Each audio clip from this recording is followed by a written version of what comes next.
All right, everybody. It's the Working Fans Podcast with the man they call Dave. And today we got a special guest, a guy who's done wrestling, comedy, podcaster, Mr. Gene Jackson. And he's going to tell us a little bit about everything he's done so far. Gene, how are you? I'm doing great, man. Thanks for having me on. I'm excited to be here. Thank you, sir. I appreciate it. Now, let's start off with the wrestling. You did that first. You're telling me you broke in around 97. Well, even before that, who were you a fan of growing up, and what were some of the wrestlers you liked?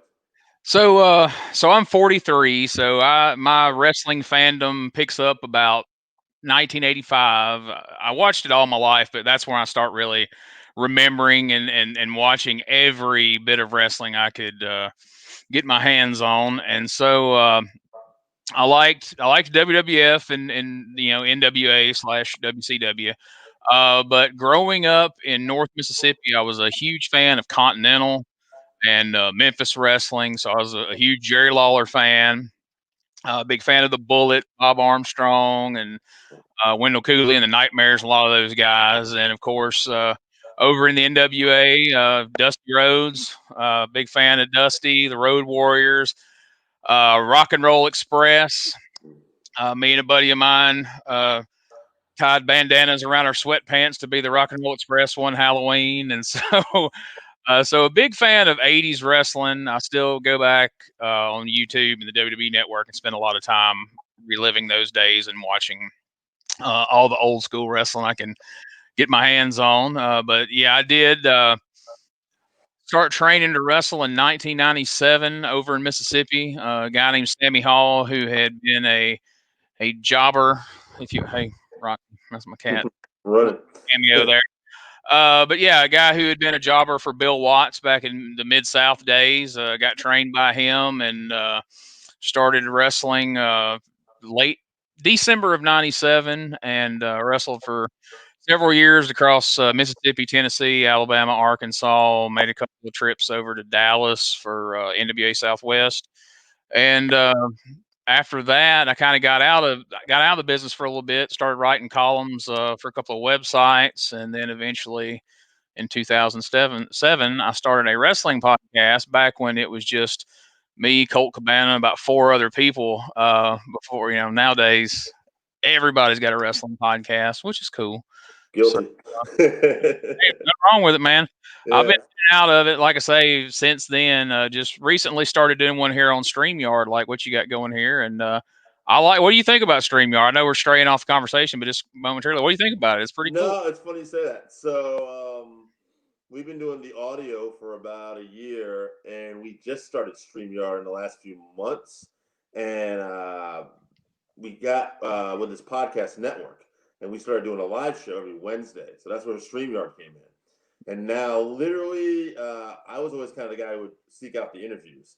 This is the second solo interview I've done on StreamYard. So far, I like it. Now that I'm kind of getting used to operating it and everything, it's pretty Right. easy to use.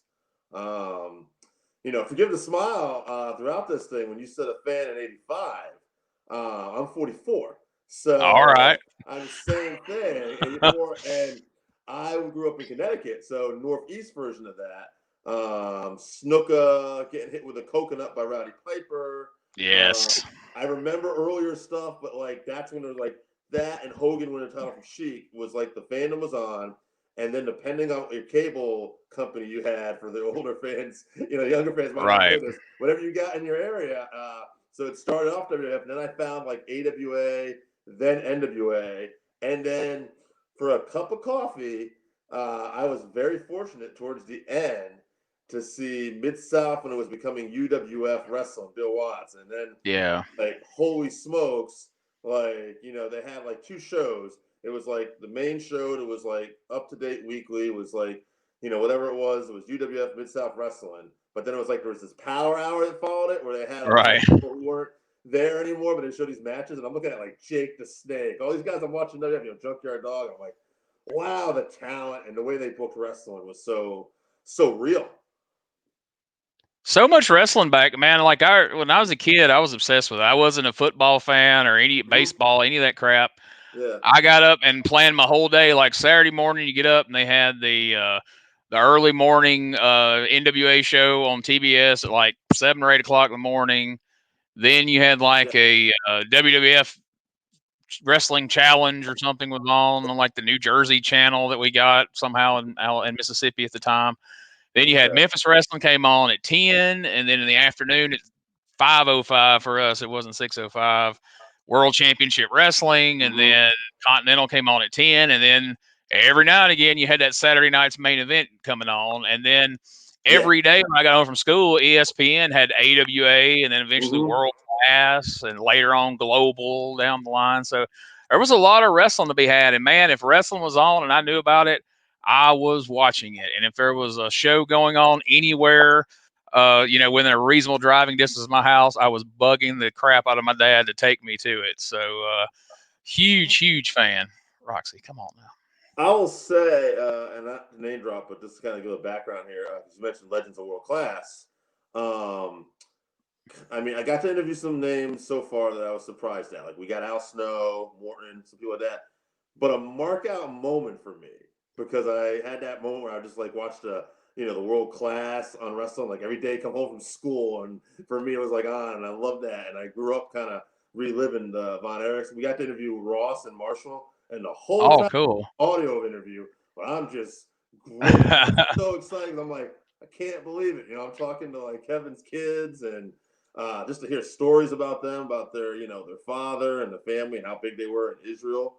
Um, what were some mark out moments maybe for you, whether it was in the wrestling business or even podcasting? Well, we'll start with the podcasting real quick. So, like I said, I started out at a time when there was not very many podcasts. I did the old blog talk radio thing back in the day when it was first starting out, and back then, Roxy, come on now. So back then, and it's not too bad now, but like I say, there's so many podcasts. But like back then, man, you would hit people up like, "Hey, do you want to do this podcast?" Like, what's a podcast? And you explain it to them. They go, "Sure," because anybody in the wrestling business, they like to hear their self talk and they Yeah. like to, get out there any way they can. So I was absolutely shocked at some of the, I was able to have like Jimmy Hart and Jim Cornette, Nick Dinsmore, Eugene, and Ted DiBiase's son, Mike DiBiase, that was wrestling a few years back, not the one that's in trouble now. I think maybe he is caught up in that. I don't know. I may have spoke Right. too soon on that, but um, just on a lot of people from the Memphis days, Bill Dundee, and gosh, Don Bass and Brickhouse Brown, all these different Oh yeah. guys. But the one that really got me, like I said, I was writing for this website, and there was a guy that also wrote for the website named Sal Corrente, and he shot me a message one day, and he said, "Hey man, I need you to do me a favor." And I said, "Okay, sure. What's up, man?" He's like, "I'm working with Bruno San Martino to re-release his autobiography. Would you be willing to have him on your podcast?" Yeah. And I'm like, "Well, Sal, let me think about it. Just for you, buddy, as a favor to you, Right. I will have Bruno San Martino on my podcast." So he set it up, and I got like 45 minutes with Bruno San Martino, the biggest star of the 70s and early 80s, Mm-hmm. very very early 80s. But I mean, what a gentleman, such a nice guy, and man, just the stories he told just in that podcast. I eventually read the book, and the man, even beyond his amazing wrestling career, just lived a very, very interesting life. I mean, coming over from Italy, and Mm-hmm. I highly that book's still available out there. It's on Amazon. I highly recommend you check it out. But um, had a great interview with him, and he even stuck around afterwards and let me know. He said, "I've done quite a few interviews promoting this book." He said, "But I could tell that you're a true fan. You had the most intelligent questions anybody asked me that were well thought out, and it wasn't just like silly." He said, "Forgive my French, but mark questions, so to speak." So he had a good time. That made me feel really good that because I was all these interviews. I've never really been nervous about any of them, Mm-hmm. but I was nervous as hell about that interview because, like I said, Bruno is the living legend. So that, I guess, was the biggest star that I ever had on the podcast. Like I said, we've had quite a few since. And last Sunday night we had Brutal Bob Evans on, and so that was pretty cool. But as far as wrestling goes, like I said, I grew up a huge fan of Memphis wrestling, Jerry the King Lawler in particular. And so I always said when I first got in, I'm like, I'm not going to make it to WWF, obviously. There's so few opportunities in wrestling. Like if I ever get a chance to wrestle Jerry Lawler, I will have done everything I need to do in wrestling. So years rocked on. I got to wrestle quite a few names from back in Memphis over that time, and a buddy of mine called me up and he said, "Hey," he said, kind of like the Bruno Sammartino deal all over again. He's like, "Hey man, I need a favor." I'm like, "Okay," and he's like, I've got a show I'm booking, and I need a tag partner." And it's one of my best friends in the world, Neil Taylor, that I've been in the business with forever. Which he was doing this kind of as a rib because he knew what this meant to me. And he's like, "I'm actually going to be working Jerry Lawler in Tupelo." And what it ended up being, when it all came together, it ended up being Neil, Jerry Lawler, and Bill Dundee against myself, Tony Dabbs, and a guy named Extreme Brett Michaels, who's not the guy from Poison. But so wrestling Jerry Lawler and Bill Dundee in Tupelo, where the famous concession stand brawl happened. I mean, dream come true. And so we got to do that match. And then about 3 years later, me and Neil wrestled Jerry again, and he was tagging with Derek King. I don't know if you know him, but guy I've known and worked with for years from Memphis. And so got to wrestle him twice. Got to wrestle Carlito from the Oh, WWE sure. one night, so that was fun. And so I never got too hung up on wrestling names. I got to work a lot of shows with a lot of the guys I grew up with, and some of those were a little disappointing. I mean, I got to work a show in 2000. This is in the Beyond the Mat era with Jake the Snake Roberts. Okay. Okay. I could worked on 3 different shows with him, and I could tell you some stories about that, as you can imagine. Greg the Hammer Valentine, watched him snort coke off a table before he went out there to wrestle. I'm like, he don't even bump anymore. Like, what? I could see if Sabu's snorting coke off a table, he's about to go dive through a flaming table off a ladder. Right.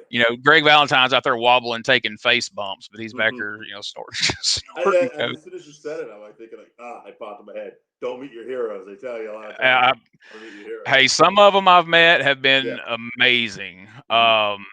One of my biggest, and you mentioned him earlier with the coconut, Roddy Piper, one of my absolute favorites growing up. Got the opportunity to meet him 2 different times, and it was the nicest guy you ever would meet. Um, you would think he was more excited to meet you than you were him. And he's, would sit and ask you questions about your family and your life and what you do and all this, just as nice as he could be. Dusty Rose was awesome when I got to meet him. Nice. Um, I tell you, the guy I was a big fan of in the '90s, and everybody told me like, don't meet him. He is a jerk. No one has ever had a good experience with him. But we went to a convention and he was there, and I had to meet him. Big Van Vader. Oh yeah. Got to meet him. We were the first 2 people in line to meet him, and he had the big famous Vader helmet from the early days of Big Van Vader there at the convention. And he's putting it together, which turns out that thing was fiberglass. It always looked metal, but it was like fiberglass. And so he was tying all the stuff together for it, and it's actually 3 different pieces. And he's like, "Could you do me a favor?" And of course, every time somebody asks me if I can do him a favor, it turns out to be something awesome for me. I was like, "Sure." He goes, "Do you mind putting this helmet on so I can make sure this is all secure?" Because they wasn't going to have people wearing it. It was just going to be in the background of the pictures. I was like, "Sure." So he sticks the Vader helmet. So there's a picture of me, Vader, and my wife, of me in the freaking big Vader helmet. Nicest guy in the world. I mean, so freaking cool. And then there were people who met him later in the day, like 2 hours later, who had just horror stories. "Oh my God, he was so mean. He was awful." Wonderful to us. So been very fortunate like that. Like I really don't have. We met AJ Styles when he first left TNA at a Ring of Honor show, and he was, I don't know, he was feeling a little jerky that day and didn't seem like he wanted to be there. And so it kind of ruined my wife's fandom of him. She used to be a big AJ Styles fan. And to this day, she's like, you mentioned AJ Styles. She's like, screw him. But we've gone to between me being in wrestling and going to conventions. Like we've met a ton of my childhood heroes, and fingers crossed, there's only been one or two that's disappointed us. But otherwise, I've gotten a lot of great stories meeting them. Like I say, Jake the Snake. Yeah. Horrible stories back in 2000. I met him 2 years ago after he got cleaned up with DDP. Nicest guy in the world. Mm. So good to see that he made it when so many others haven't. Yeah, I mean, you kind of touched on that. Like, like people are humans, and we don't know what they're going through in that particular time in their life. And then, like, I can say, I went to this, aside from wrestling, I went to a UFC convention out in Vegas one time, and we met a bunch of UFC fighters out there. Some of them awesome, couldn't be more welcoming, taking pictures with us. One guy in particular, Dom Cruz, I met, nice to me. But a couple other people met him later on when he was like busy and in the Yeah. middle of a club somewhere. Didn't have the same experience that I had at a convention, and I'm like, okay, I get that. And I had heard horror stories about Matt Hughes from a few people, and I met Matt Hughes there, and awesome guy. At the time I was married, he's giving me like marital advice. I'm like, this is the most personable guy I could have met on this thing. But yeah, I guess it all depends on what time of the day and what they're going through. Exactly, and I think a lot of it's how you approach them in Right. some cases. I don't. I mean, not necessarily that other people are trying to, be abrasive when they meet them, but I don't know. But yeah, I've done the exact same thing. Like we met the Sandman, well, Dreamer, Sandman, and somebody else. Super cool to us. And then like 2 hours later, I seen a buddy of mine and was like, "Hey, did you meet Sand? Man, F Sandman, that was the worst. Oh my god, I hope I never see him again." I'm like, "Really?" He was super cool to us. He found out we were from Alabama, and he's like, "Yo, we wrestled in Birmingham. It was crazy. New Jack jumped out of the balcony." He started telling us all these crazy like drug stories. We're right there in the middle of the convention. There's 75 people in line. He starts telling, "Oh man, I was coked out of my gourd that night, man." Like just all this inappropriate stuff. I mean, just fun memories. But yeah, apparently by the time they got to him in line, he was no longer in the mood to be personable. Off topic here. Did you ever work with George South? I have met and been around George South on some shows. I've never actually got a chance to work with him. I almost did. I had a Yeah. promoter that was looking to bring him in and put him against my megastar Memphis Monroe, my old school masked gimmick that I did, which is a whole other long story in itself. We met him. Uh, By the way, he was the most awesome guy on the podcast we had. Like he was super oh, cool. did you get to have him on? Yeah, super nice guy, Yeah. and has been in the business forever and worked with everybody. Oh I my mean, God, who stories for he, days. he did jobs on NWA and WWF. So I mean, he Mhm. was in there with just about everybody you could name. Yeah, he told me a story recently that I thought this one was amazing. I want to say it was 30 years. I could be a little off on this, but he's been working Christmas every day since the Crockett's. And he said Wow. he wouldn't know what to do with himself on Christmas. So even this year, he found a little show in Christmas that was going on. And he said, my family will tell you, like, you got to get out of the house. So he did. That's the way them guys did it back then. You worked Thanksgiving, you worked Christmas. Mm-hmm. It's just what you did. Now, you said you're on and off. Did you have the opportunity? I'm guessing you did the work heel and face, and did you have a preference to one? Heel. Yeah. Uh, I've only heard one person say babyface, but go ahead.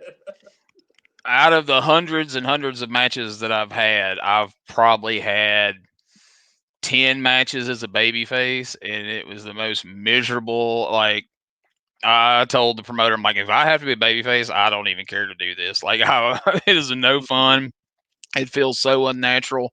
Which, I mean, I've always worked in like retail management and customer service, and like even now working like tech support since COVID hit. And so I mean, I'm typically a nice person, and so wrestling has always been my outlet to go release and vent whatever frustration I had for the week, and then to go to wrestling where I'm normally able to be just as big a jerk as I want to be, and I'm having to go shake hands with people and be nice.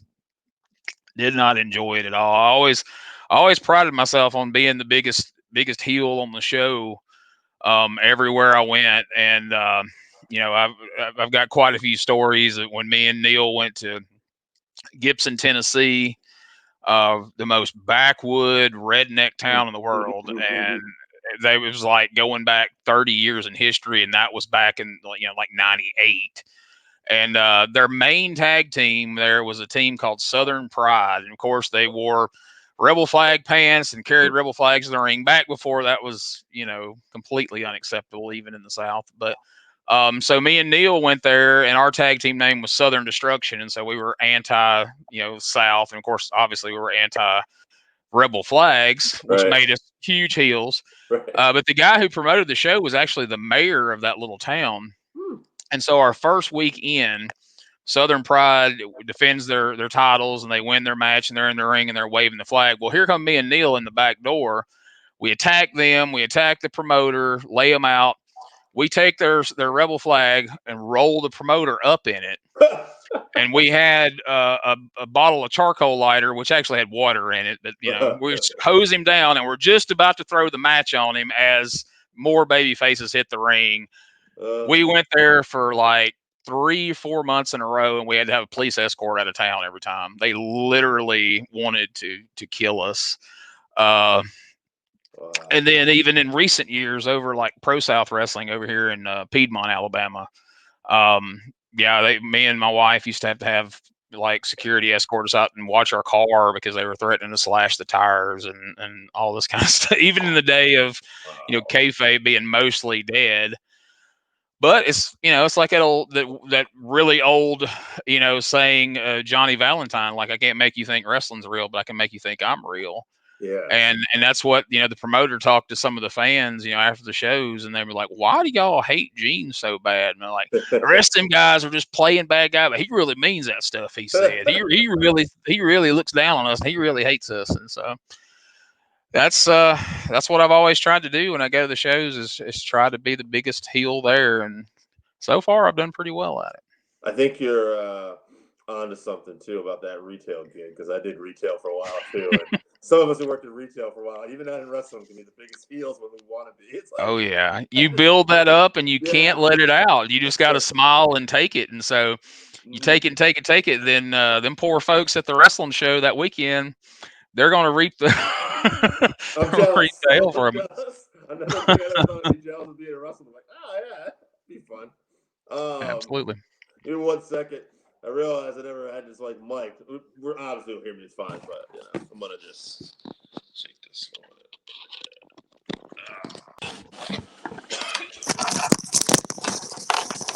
And my producer were just talking about this the other day too, and I was like, "Oh yeah, let me just." And I'm looking in the interview, I feel like, "What's off about me?" Oh, the mic, yeah.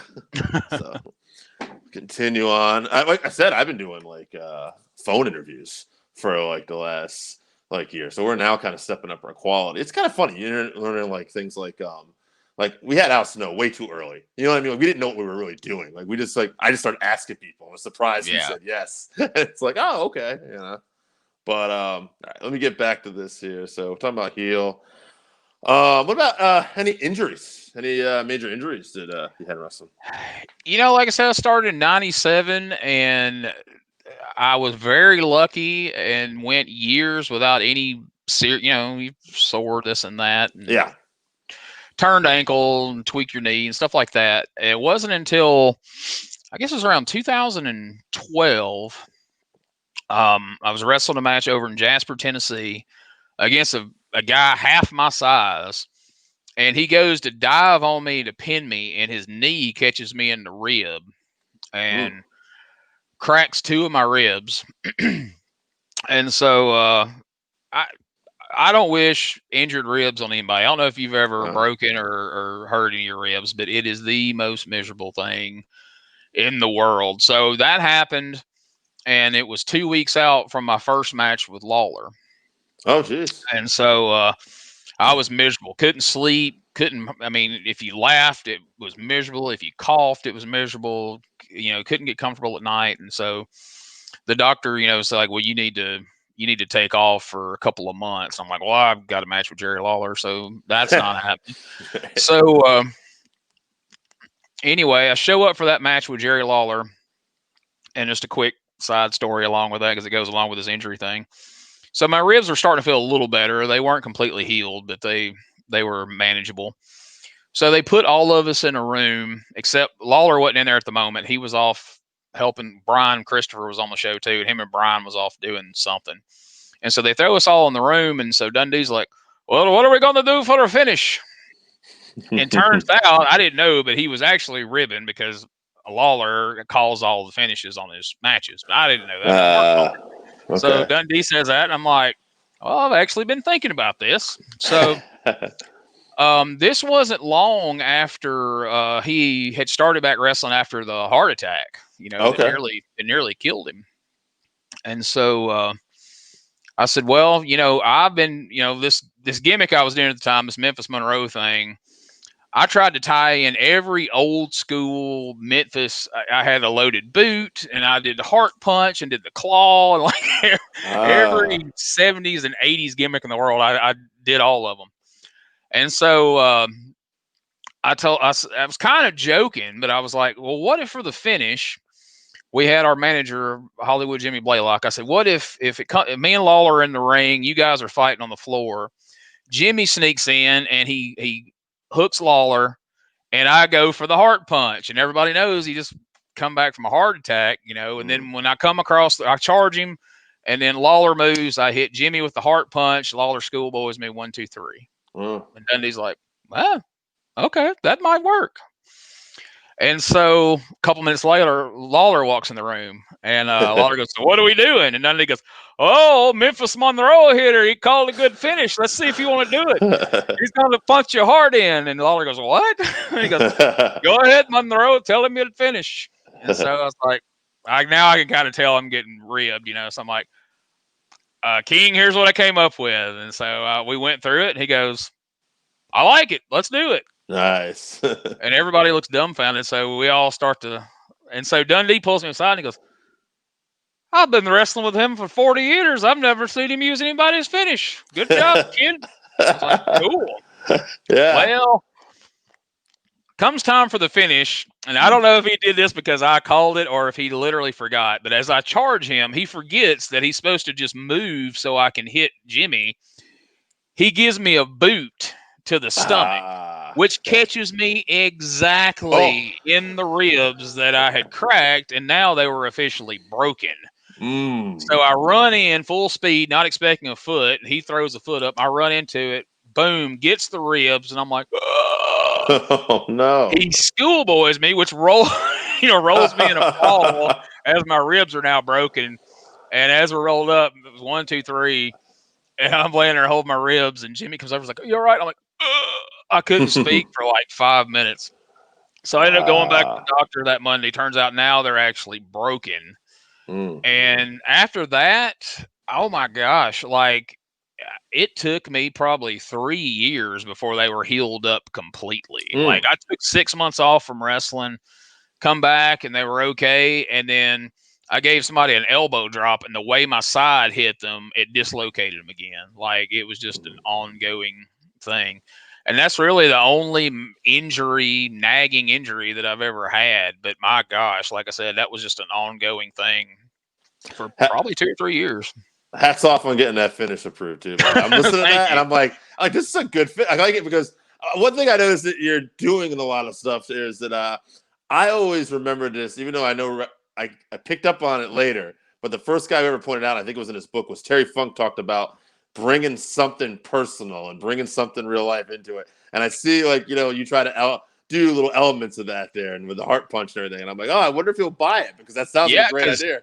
Yeah. When right before we went to the ring, he pulled me aside. He goes, "Hey, just to make sure everybody here understands what you're doing, cut a promo before the match starts. Talk about my heart attack, and let everybody know that you're planning on giving me the heart punch. And not only are you going to beat me, you're going to kill me right here in front of God and everybody in Tupelo." And I was like, when he walked away, I looked at Jimmy. I said, "That's kind of strong." And he goes, "Lawler told you to do it. You better do it." And I'm like, well, all right. So sure enough, we get. And so what's funny is, like, my dad, I'd done this for all these years. My dad had been to one show. My mother's never even seen it. My mother hates wrestling, so she's never even seen a tape of me wrestling. Can't believe that I could be a bad guy. Like, not my Jimmy. But so my dad and my uncle and my brother and a whole bunch of people that I went to college with that I hadn't seen in years. So there was about 30 people in the crowd at least that specifically that knew me personally and came to see me do this. And all of them at time, it was like, the last thing I heard about Jerry Lawler, he almost died. Like, he's going to wrestle? Mm. Like, yeah, he's going to wrestle. So I get out there and we're about to start, and I grab the mic and I'm like, Jerry Lawler, you were my hero as a kid, but now it's time for you to go. And not tonight, not only am I going to beat you, I'm going to put you out for good because everybody knows I'm the master of the heart punch. And when I punch you in your heart tonight, I'm going to finish what God started up in Canada. And when I said that, Dundee's eyes got this big around. Oh And man. my dad was right behind Lawler in the crowd. And I could see him like shaking his head because I guess he thought I had went into business for myself and didn't know Lawler had told me to say this. So when I said that, oh my gosh, the building just, everybody goes, I guess they thought on top of, like, okay, this is wrestling, we get it, but that was freaking tacky, dude. Like, you don't bring up a guy's heart attack and say you're going to kill him and finish what God started. So, we did the match and all that, and we get to the back, and like I said, I can barely talk. I'm holding my ribs, and Lawler comes over to me and he throws his hand on my shoulder and he's like, finish what God started, huh? He's like, I know I told you to bring up the heart attack, but geez, kid, that was kind of stiff. I go, I'm sorry. I said, so was the kick. He goes, I swear to God, I didn't do that on purpose. He said, right after you ran into my foot, I remember, oh crap, I was supposed to move. He goes, I'm sorry about that. I said, no, it's fine. I'm okay. I didn't tell him That's freaking funny. ribs were broke. But yeah, that was pretty memorable. My friends still bring that up to this day when I threatened to kill Jerry Lawler in Tupelo.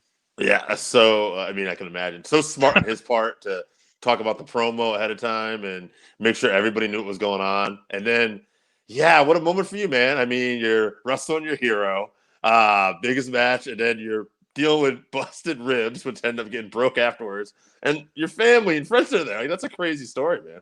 Wow. It was like I said, and I don't just say that just to make this all tie together. There's plenty of people that can substantiate this, but that was my goal from day. Like, I could Yeah. have went home that night and never did this again. I mean, like, that was it. That's what I set forth to do, was wrestle Jerry Lawler, and I think I got to do it in the coolest way possible as far as I was concerned, and then getting to do it again. Now, okay, let me tell this story real quick. Okay. So here's something interesting about the second time that I wrestled him. That's right. So when I wrestled him again in Amory, Mississippi, it just so happened my brother now by this time my brother has 3 kids, so he brings his wife and his 3 kids. My dad comes again, and Jerry Lawler has he's a famous guy, so he's got a lot of odd friends. Well, one of his good friends is the guy who played the kid who got his tongue stuck to the pole in A Christmas Story. Scott Schwartz. And so Scott comes 2 or 3 times a year and just hangs out with Lawler at his house for 3 or 4 days. Well, it just so happens that he was at Lawler's house the weekend of this show, so Lawler brings him with him, and so we're in the dressing room. And he's like, "Hey guys, did y'all ever watch A Christmas Story?" I'm like, well, of course, everybody Right. watches it 50 times every Christmas because they run Hmm. it for 24 hours. He's like, well, this is the kid that got his tongue stuck to the pole. This is Scott Schwartz. And I was kind of looking for a minute. I'm like, that is who that is. So I'm Hmm. like, well, that's interesting. So, and he was in The Toy with Richard Pryor, which was a movie. I was a Richard Oh Pryor yeah. fan as a kid. So I remember that movie. And I was like, Same. oh, that's pretty neat. We're meeting this guy. And so Lawler leaves the room and he comes over and grabs me and Neil and Jimmy. And he's like, guys, like, I have wanted to be involved in wrestling all my life. I'm a huge wrestling fan. He's like, y'all have got to talk Jerry and let me do something in this match. And Jimmy's like, what? He's like, well, let me do something with you. He said, you're managing them. Maybe I could manage Jerry and Derek, and then we can do a spot or something. And of course, now Jimmy, who, his nickname's Hollywood Jimmy, he's done a lot of TV stuff and everything. But in his mind, he's like, oh, I get to work with this TV star or movie star, All right. So he was all about it. And so a few minutes later, here comes Jerry back in the room. And Scott's like, hey, they want to ask you something. And he rolls his eyes. And Jimmy's like, hey, what if Scott manages y'all? And me and him, he goes, this again? He says, Scott, I've already told you, you're not trained. I can't have you go out there and get hurt. And he's like, this guy's been doing this forever. I'm not going to get hurt. And so he's like, if you guys want to do it, whatever, that's fine. So we work out a spot for him. Well, then a few minutes later, here comes Brian, his son, Brian Christopher, comes rolling in. He's not booked. He just shows up. And he tries to get on the show, and the promoter's like, man, this thing's booked up. Yeah, I don't have a spot for you. And he's like, well, can I go out there and sell gimmicks? And Terrell's like, sure, yeah, you can go out there at intermission and sell gimmicks. And Brian's like, can I come in on the finish? And Lawler's like, who else can come ask to be? I was like, we got Scott wants to be in the match. Now you want to be in the match. Like, where's Bill? Is he going to show up in a minute? So they ended up coming up with the finish where Jimmy comes in, like him and Jimmy and Scott do a spot at the beginning before the match where Scott ends up pushing him down and gets a pop from the crowd. And then at the end, Jimmy pushes Scott down, slides in the ring, and I'm holding Jerry and Neil's holding Derek, and Jimmy's fixing to throw powder in their face. Brian slides in, kicks the powder into Jimmy's face, and then they roll us up 1, 2, 3. I didn't call that finish, but I thought it was, I thought it was pretty good. So I don't know. It was just a crazy, like, so now I've got this story where I got to wrestle my hero again, and then his famous son interfered. But then this guy from this movie I've watched since I was a kid that we watch every year at Christmas. And so now every year, if we're at my parents' house and my dad's like, see that kid right there? Gene wrestled with him and Amory in a match and blah, blah, blah. So just kind of a weird Amory, Mississippi, which isn't big as anything, which is where I was actually born, strangely enough.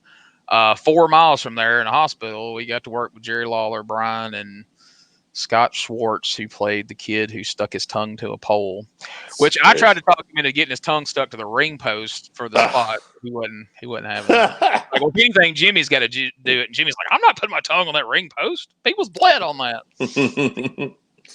Well, I don't think we can end the wrestling portion of this with a better story. Wrestling Lawler twice. So I'm going to give you just a second introduction. We'll do the comedy portion. And then at the end of the comedy portion, I'm going to let you promote whatever you want to. And we'll, okay. Do that. But yeah. All right. This is the first time I've ever done it like this where I'm doing 2 parts. But I figured since you've done both, we'll just get what we get out of the comedy too, even though I said you dabbed in it. So see how it goes. Cool. All right, everybody. It's the Working Fans podcast with the man they call Dave. We're doing the Working Fans comedy cast again. And today, who I just had on the wrestling episode, Mr. Gene Jackson, is continuing to talk to us. And today we're going to talk about his time in comedy. Gene, tell us about how you broke into comedy and why you even thought about doing comedy. How did that come about? So, I told you in the previous podcast about what a huge wrestling fan I was. The only other thing that I was a huge fan of was comedy. I loved watching, which this sounds weird to say now, considering how everything's turned out since then. But when I was a kid, Bill Cosby, right? I know, I'm there with you. Go ahead. On Cinemax, they would show Bill Cosby himself, that famous comedy special, all the time. And at one point, when I was 10, 12 years old, I could probably quote that. I could probably perform it in front of a crowd, word for word.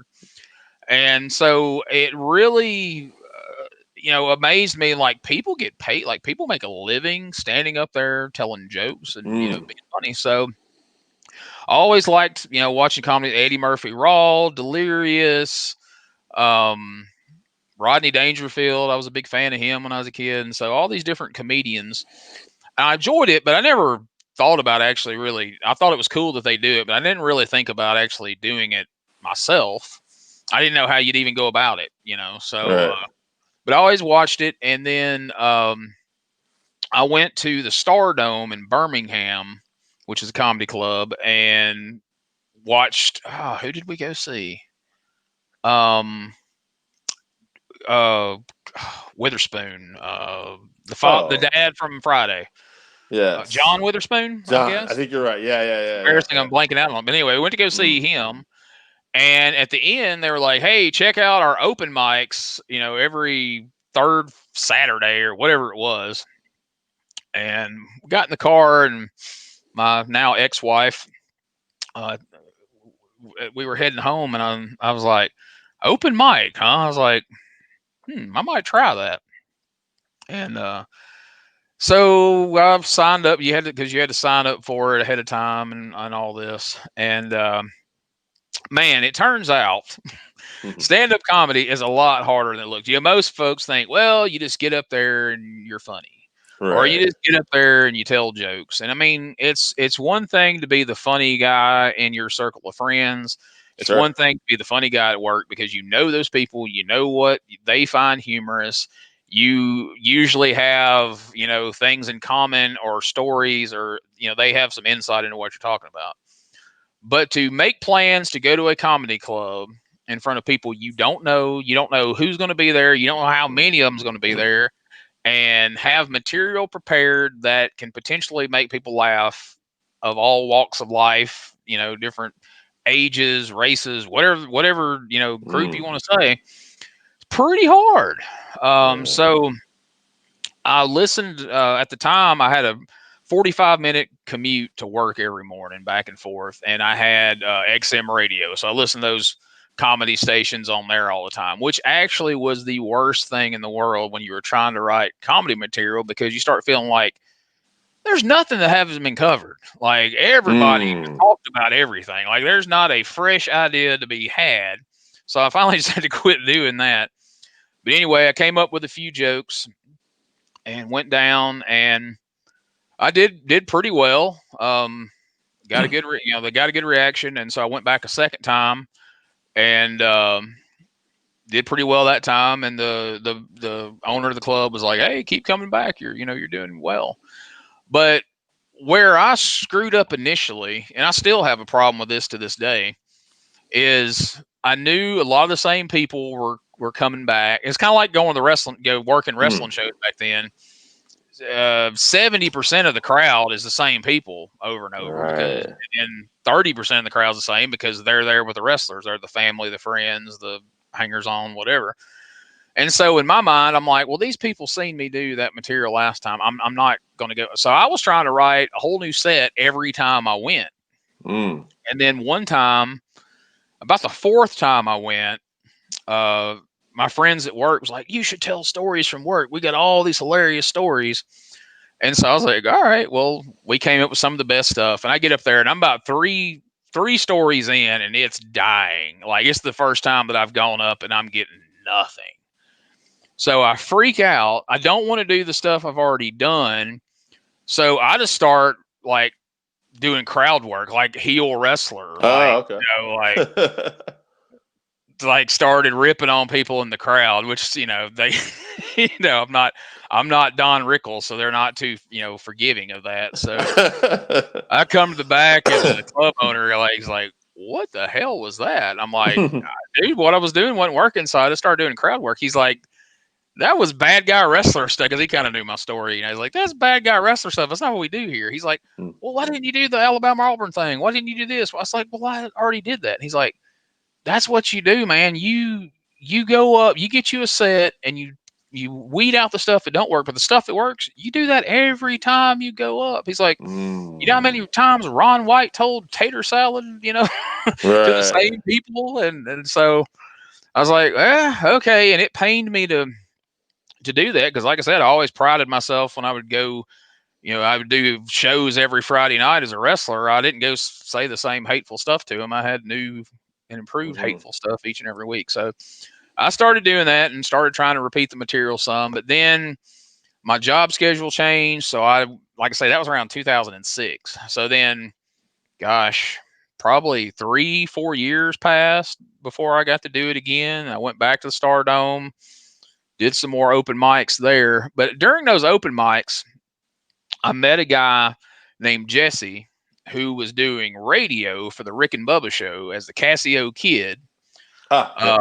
And then he did Jay Leno under the name Matt Mitchell when he moved, because he moved out to LA for a while and did some stuff with the Groundlings and whatnot out there. And so we got to be pretty good friends. And he was a wrestling fan. I didn't know how much until in recent years, now that him and Conrad got to know each other, and now people know him via Conrad's podcast. But he, like I say, he got well known doing Rick and Bubba as an intern on Rick and Bubba, and then he moved to Huntsville, and he's morning radio DJ in Huntsville. Jimbo and Casio, a pretty big deal there. But he's originally from Gadsden, Alabama, and so my wife's from Gadsden. And so he was going to do a show at a theater, the Ritz Theater there in Gadsden. First time he's ever doing comedy in his hometown. And so he was getting a guy named Arky Shea who did radio in Birmingham or Huntsville as well, and then a guy who was just starting a tour at the time named Corey Forrester, who has since become pretty well known in comedy with the oh gosh, what is there's a whole group of them. I'm blanking. That's embarrassing. I'm blanking out them right now. But Corey Reinforster, he does this wrestling gimmick now in this comedy called the Buttercream Dream. Um, This gosh, is what do they call he's one of themselves? Conrad's friends, right? They're all like the Yeah, he's sad one of news, Conrad's friends as well. the Well, sad news bears or something. He does a thing, right, I think. But yeah. yeah. So he asked me, did I want to MC? And so I was like, sure, because MC spot, in comedy, I guess but for the people listening who don't, Yep. you come out, you do 5 or 10 minutes, introduce the comic, they go up, you go out, you introduce the next comic, and you might do a joke or so in between. And so he asked me to do that. So that was one of the first shows I did that wasn't an open mic. It was actually a booked gig in a theater with a pretty big crowd. He did pretty well because, like I said, Cassio was well known. He was the class clown of his high school there at Emma Sampson High School in Gadsden, and everybody had been listening to him on the radio all those years. So that was a pretty cool deal. And then I've done some shows at the Comedy Catch in Chattanooga. I've done some shows at Stand Up Live in Huntsville. I've done some shows at Zany's in Nashville. Okay. And the thing that really stood out to me that was kind of crazy is breaking into wrestling and breaking into comedy are almost identical. Like it's the same thing. You go to small shows starting out for no money, and just you have to offer to do whatever you can to get your foot in the door, and then as you do it, you start leveling up and you meet people. Like I said, like I met Cassio just doing those open mics, and when I met him, it turns out that I had worked with a couple of girls that he went to school with that knew him really well, so we kind of bonded over that. And next thing you know, we're friends, and then he remembers me 3 years later, and so on and so forth. But like I say, breaking into comedy and breaking into wrestling is very similar, and your chances of success are about equal in each one. Now, did having the mic time in pro wrestling, obviously you already said it's still being a comedian is a lot tougher, but do you think that does give you an advantage over comedians starting in your same spot? I mean, at least you talk to people, right? Yeah. So 100%, because when I would go to those open mics and they would have probably 12, 15 people go up, and you're all sitting back here together, most all of those guys and girls were scared out of their mind at the thought of going out in front of a crowd of people, number one. Number two, scared at the thought of a bad reaction or any kind of rejection. And so I hung out with 4 or 5 guys in the bar area waiting to go up. And so I go up, and they said right before I went there, like, man, you don't seem nervous at all. I'm like, I'm nervous about whether my material's going to land, but I'm not worried about talking in front of people. And so I went out and came back, and they were like, damn, man, it looks like you've been doing that 20 years as far as, your comfort level on stage and everything. And I said, well, here's the thing. I'm like, I'm used to going in front of a crowd of people who all hate my guts. They're booing. They're saying awful things about me, I said, so going out in front of a neutral crowd, I said, I've heard the worst things anybody can say to me. I said, so I'm not worried about that. I'm comfortable going out in front of large groups of people. I said, now trying to get a large group of people to like me intentionally or make them laugh, I said, that makes me a little nervous. I said, but not really, because there's nothing on the line here. If the worst case scenario, if I really, really suck and do awful, they'll let me come do it again in 3 weeks. It's not like you're gonna get your jokes were so terrible you can never come back. Because even after, like I say, even the night that I turned heel on the crowd and was just running people. I mean, there was a guy at the back of the room who looked like 50 Cent, and I told him, I was like, smile so I can see you, 50, because he had this big gold tooth. And then I realized, like, oh, that sounded really racist. That's terrible. I probably could never go back again if I did that today, but that wasn't my intent. But But like I said, worst things that happen is you just come back, try it again the next time. So I imagine in the same token too, like if you're bombing, it also helps you with that, being used to that kind of reaction type yeah, thing. Yeah. absolutely. And you're like, well, okay, well, maybe I can be the if the making everybody laugh doesn't work, and if I can't make people like me, I can lean into it. I can just be the guy that goes out and just bombs harder than anybody, and then that almost becomes a thing. Luckily, I didn't um, have to do that though. I just asked the comedian this about a week ago. I'll bring it up to you. I guess it might almost reaffirm it. Maybe you can shed a little more light on it. Because I talked to him about in pro wrestling, the best characters they always tell you tend to be extensions of yourself. So in comedy, I would think the best comedy routines are extensions of your own sense of humor. And he called it finding your voice. They want to try to find your voice in comedy. What are your thoughts about that? Is that part of the similarities? Yes, Yeah. yes. People, just like in wrestling, people who try to create characters and create a voice that is in no way genuine to their personality or who they are usually fail. I mean, Mm-hmm. it's got to be. And then there's a lot of people that go through a series of attempts before they finally come around. And you can watch even some of your favorite comedians, you can go watch their old stuff and you can see, okay, that was before they figured it out. Like that's Mm-hmm. not who I've been watching in the last, several years. Um, but something that struck a chord with me, of course, this was after I had already been doing it a while, but one of my favorite comedians is Anthony Jeselnik.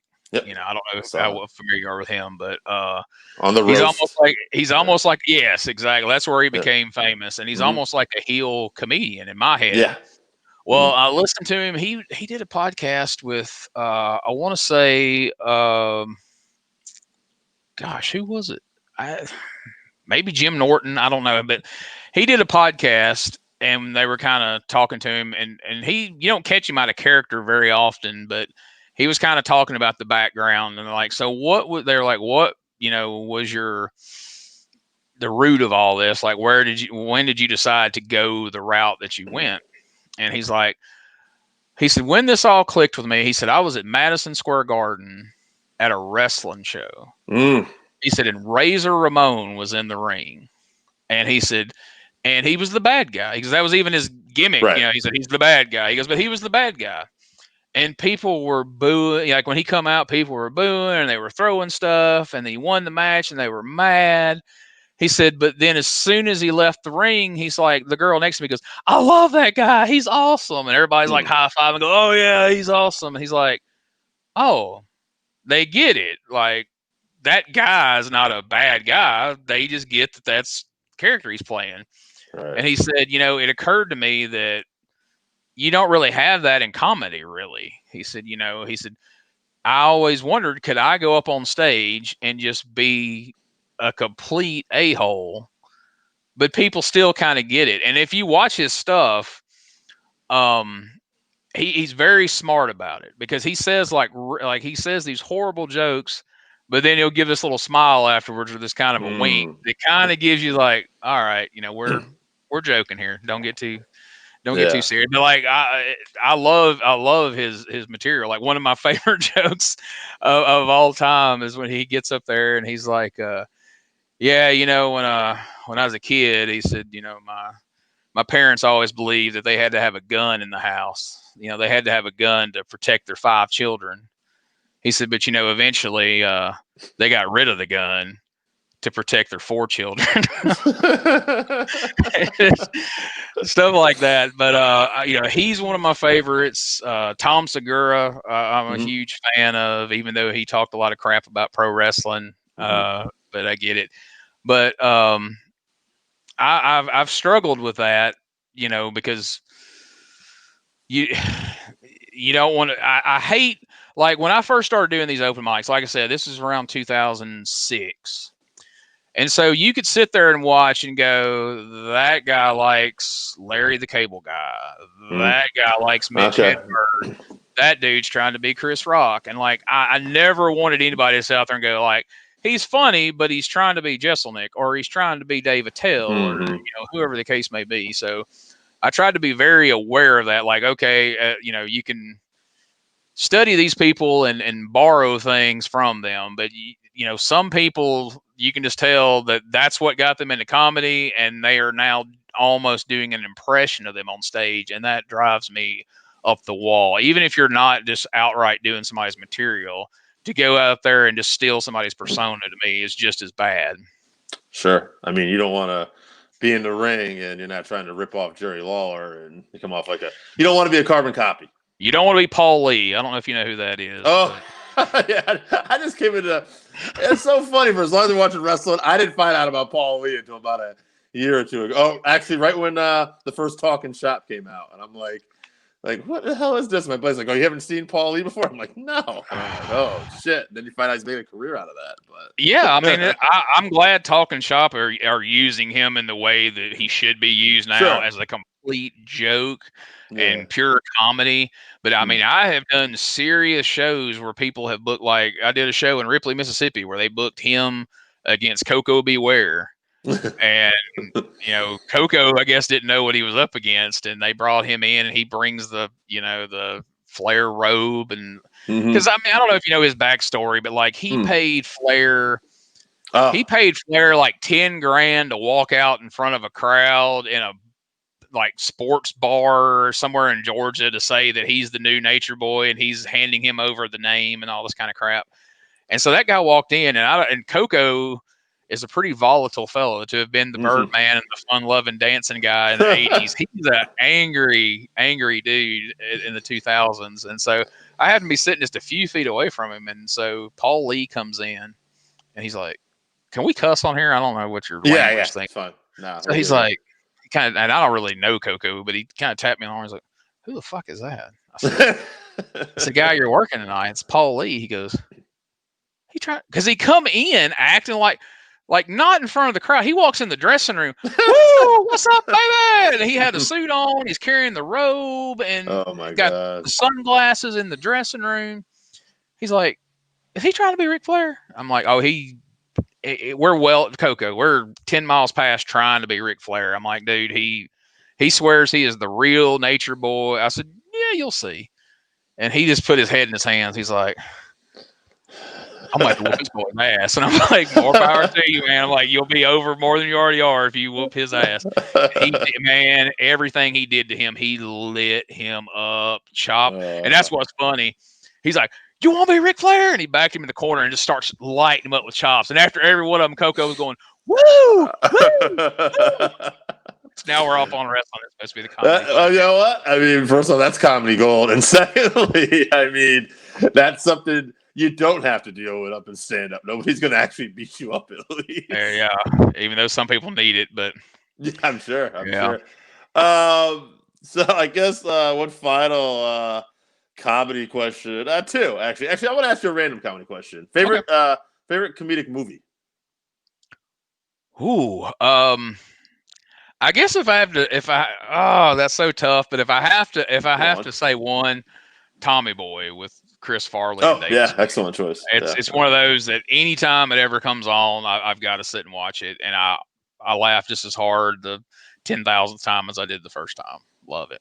Oh, that's awesome. Yeah, that's a good choice. And you've done so much stuff now, podcasting, comedy, wrestling. Have you ever thought about doing any acting too, or anything else? Because you definitely seem versatile. I would like to, but here in North Alabama, there's not a lot of opportunity to break into to acting. I guess maybe if I was over closer to Atlanta, where they seem to be filming everything nowadays, I could have maybe been a zombie extra or something for Walking Dead, or maybe I could have been the fat guy in Cobra Kai or something. But probably not, being where I'm at. I'll probably just have to roll with the wannabe comedian and wrestler.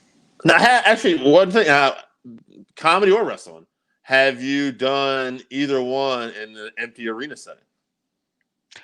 I have not. Okay. I've had the opportunity to, at least the wrestling, and I mean, I've wrestled in some almost empty arenas way before COVID, but I've had a couple of family members and quite a few friends I've lost a couple of family members and lost a couple of friends and had a lot of them affected by it. And so like I said, I'm lucky. I was managing a furniture store when this all happened, and I got sent home on a Friday, and on Sunday or Saturday I put in an application for a tech support job working from home, and by Monday evening I had that job, and by that Wednesday I was working it. So I've been able to work from home, so I haven't had any reason that I have to go out and be exposed. And it's bad here in Alabama, man. It is really, really bad. Like here where I'm at in Coleman, like they're turning people away from the hospital because they just don't have any more room. So yeah, I haven't went out and performed. I've gotten some offers recently to do some commentary for a couple of shows, and so I'm considering that because I'm not going to go in the dressing room. I'm just going to come in the front door, go to the commentary booth, and then go right back out the same door I came in if that plays out.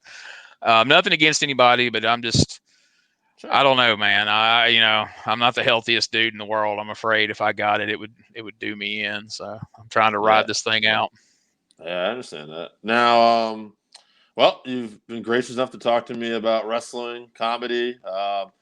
Anything you want to promote? Anything social media? Tell people what's going on. Your podcast. Hit it. So my moniker since I've been doing the podcast and writing on the websites and all that, a takeoff on Howard Stern has been the king of all wrestling media. So on Facebook, facebook.com/king of all wrestling media. If you want to add me on Facebook, like I say, every Sunday night, 7 p.m. Central, 8 p.m. Eastern, we have Cheap Heat TV live with my co-host Charles Anders.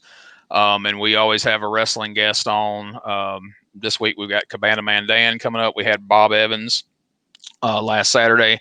If you would go facebook.com/Cheap Heat TV live, you can like the page, and all the shows, StreamYard shows, are right there. We also have an audio version of the show on Anchor that we put links up to as well for each episode, so you can see it or hear it, whatever's more convenient, because I know a lot of people like to listen to it on their commute. They don't want to have to see my ugly mug for an hour, so you can just listen to it. That's usually the preferred way of getting it. But I'm lazy. I did the audio thing like you for many years, and man, I would have to record the conversation and then edit it all together on Audacity and all that stuff. And now, boom, StreamYard. I download the MP3, I upload it to Anchor. It's right there. I don't have to do any work. So but yeah, I've got that podcast going on. So yeah, you can find all that facebook.com/king of all wrestling media. Add me on there. I pretty much accept just about everybody that adds me, and you can see what all I got going on. And thanks for having me, man. I'll be glad to do this anytime you ever get bored. I've still got a shit pile of stories I can tell you. All of them true, some of them strange, but all true. I'm gonna take you up on that offer. So I appreciate you doing the show, man. Thank you so much, and this was definitely an interesting, fun time. We'll be in touch for sure, man. Thank you so much for doing this. All right, thanks.